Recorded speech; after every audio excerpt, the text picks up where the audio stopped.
In the 11th century Middle East, during a time filled with religious and political conflicts, a secretive group emerged in the shadows. Rumors and tales spread across the region of how this group had elite assassins capable of impossible feats of stealth and infiltration. This group would later be remembered as Al-Hashashin, the legendary order of assassins. Al-Hashashin were a secretive sect of assassins who operated during the Middle Ages, mainly in Persia and the Levant. Despite their small numbers, they were so feared and had a great influence in the region. This was because they relied on targeted assassinations against their enemies, who were often powerful political and military figures. What made Al-Hashashin so terrifying was that they had a very high success rate when it comes to assassination. Their name alone was like that of a boogeyman. The sect was able to carry out such operations by having a network of skilled spies who embedded themselves within enemy strategic locations, posing as servants, scholars, or merchants. Their mission was to either eliminate the target or deliver a warning.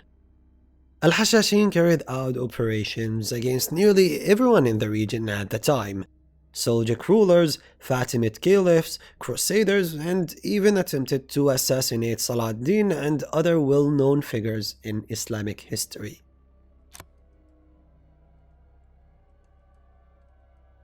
The story begins with a man named Hassan-i Sabbah, the founder and leader of Al-Hashashin, who would later be known as the Old Man of the Mountain.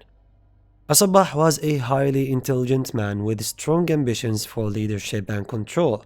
However, he lacked the political and military power needed to achieve this. On top of that, the region had a complex landscape, with multiple Islamic caliphates competing for dominance, each with its own religious and political vision. And as time went on, the arrival of the Crusaders and the rise of other Islamic factions only added more fuel to the chaos. It was within this turbulent environment that Al-Sabbah, determined to achieve his goal, founded his own secret group in Persia, the Nazari Ismaili sect, later known as Al-Hashashin. Despite facing persecution, Al-Sabbah's movement grew stronger, attracting loyal followers who became devoted to him, forming a sort of secret society with Al-Sabbah as both their religious and political leader. Al-Sabbah soon established a base at the fortress of Alamut in present-day Iran. From there, he built his own small state, starting his legend as the Old Man of the Mountain. The fortress of Alamut served as a headquarters and a center of learning. It housed a vast library where followers of the sect studied various subjects, including theology, philosophy, and science. Alamut was also a training ground, where Al-Sabbah trained his elite followers in combat, intelligence gathering, and assassination. Now, not all members of Al-Hashashin were involved in targeted assassinations. A specialized group called the Fida'i, or the Devotees, carried out these missions. The Fida'i were highly intelligent and talented individuals, carefully selected and trained from a young age.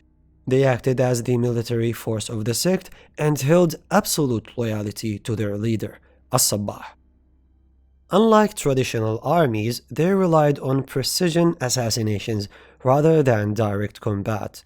So, by eliminating or threatening key political and military figures, they could bring about significant change.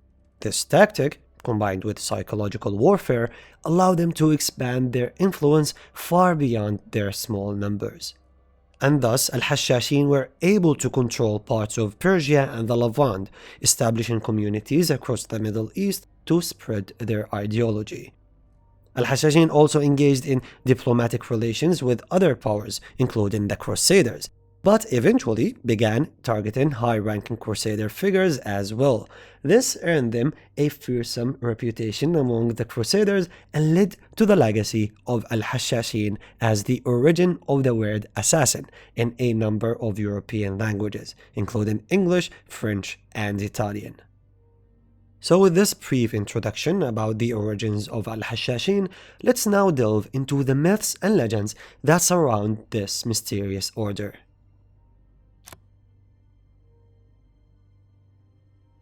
One of the most famous legends about Al-Hashashin is that they derived their name from consuming hashish or other drugs before missions.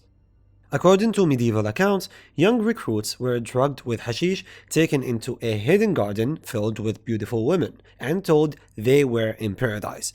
Once sober, they were told that the only way to return was through absolute obedience and self-sacrifice for the sect's cause.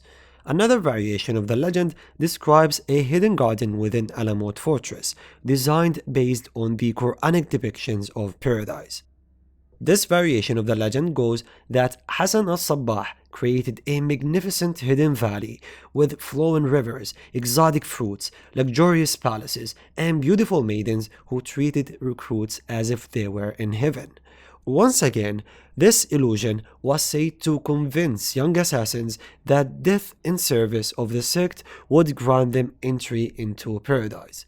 While these tales and legends are popular, there is no historical proof that such garden ever existed. In other legends, Al-Hashashin were given superhuman powers. The ability of Al-Hashashin elites to infiltrate castles, courts, and really anywhere gave rise to rumors that they possessed supernatural powers. We find tales that describe them as ghost-like assassins capable of vanishing into crowds, changing their identities, and breaching even the most secure fortresses, or as masters of stealth and disguise, able to slip through shadows and strike with surprise, leaving no trace behind.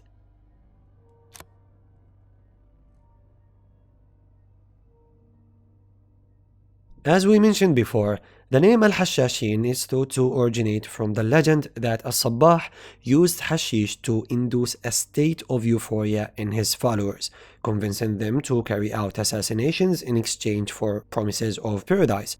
However, historians debate the accuracy of these accounts.